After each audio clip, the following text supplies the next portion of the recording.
Hi guys, we've got a Tipene challenge lock here called Addicted to Pain. This lock was made in December last year. As you can see, it's got a really funky high pin on number 2, which is going to cause us all sorts of trouble, and we've got some very, very low 3, 4, 5. Thank you. That's exactly what we were looking for.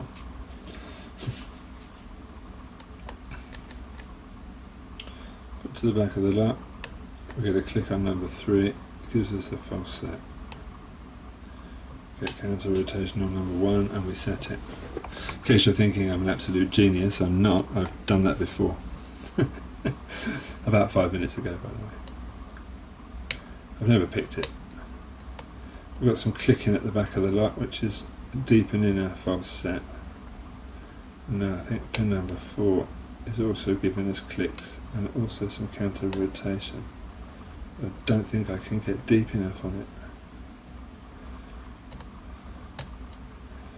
And I'm using just about the deepest hook that I've got here.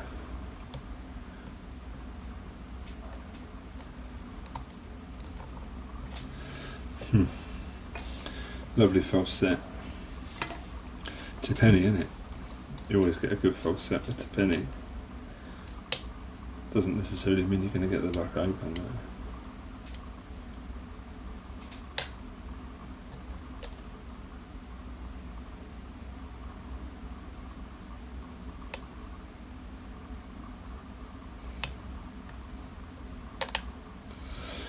Everything's crunching up.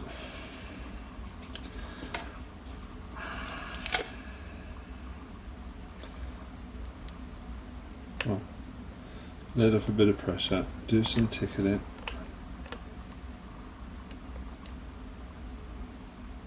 I think that's our pin number 2, which is kind of a no-go.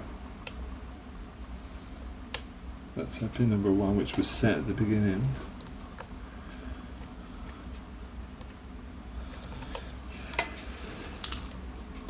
Trying to find something that will go in.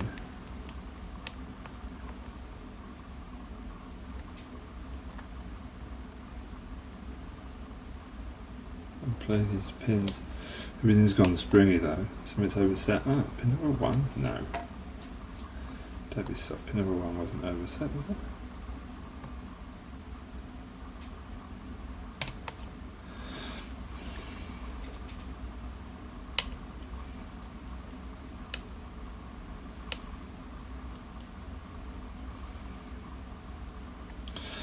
Alright, so theoretically we've got to set those deep pins at the back, and we're laughing. Trouble is, we've got to get something that will go in at that angle and set those pins without messing up pin number 3.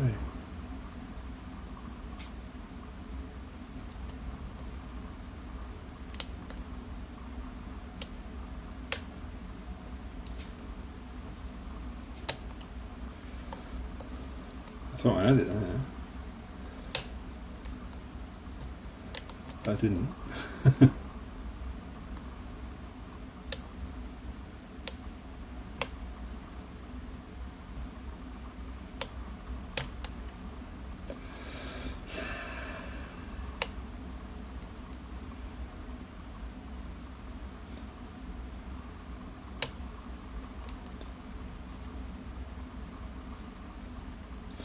Would help if I knew what was in this lock. Am I looking for counter rotation? Am I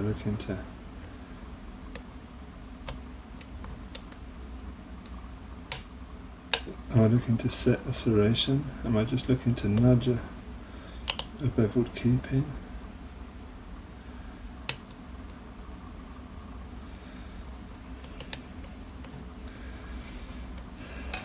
I don't know, but it worked, whatever it was. We do have the key. Let's lock it back up. Alright, we're already zoomed out as much as we can be. So let me throw it up there.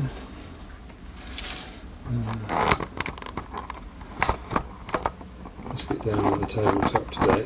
And we're going to be doing our gutting on that. Alright, so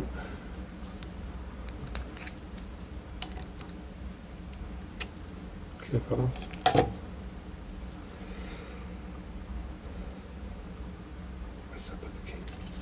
key in. This is where the shim should just jump right out at me. But it's not happening. So this is where I confidently gut the lock without using a shim. As if I do this every day. And there's never any danger. So we can see the key pins work quite nicely. We can see that number 2 wasn't a zero lift, but it's pretty not far off. We've got some funniness going on in number 3 and number 5. Threading.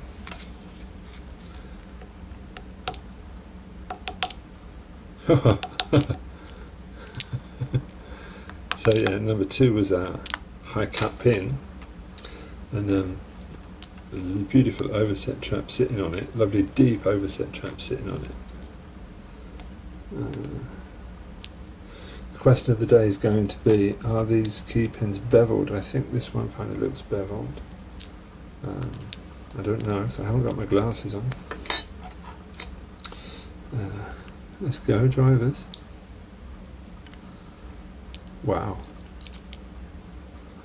I want to get back up the right way.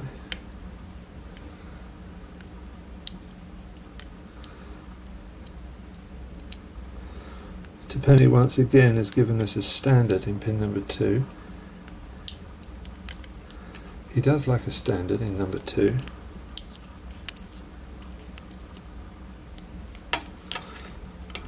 Let's have a zoom in and look at those beautiful pins.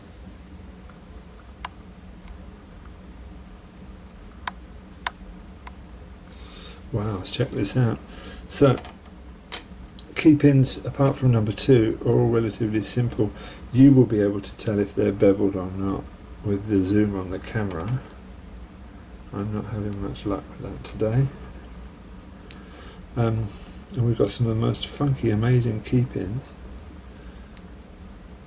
Beautiful, number 1. Number 2 looks pretty standard. Number 3 is a kind of dumbbell spool. Oh, look at that serrated spool, beautiful. Great craftsmanship there, Tips. Got a funky chest piece, spooled with serrations, and we've got some mad kind of long T-pin with serrations. As we said, we had some threading in the core in chambers 1 and 3, I believe. So there's probably some undercutting as well in there, now we now know Tips. What's he got? No. Yeah, looks like, yeah. And number 4 has got some deep undercutting to fit that lovely driver in. And number 5 is also threaded. Great work there, Tipene, thank you very much. That, ladies and gentlemen, was Addicted to Pain. I've finally managed to get it out of my naughty bucket, and it will be on the circuit before you know it. Thanks for watching, guys.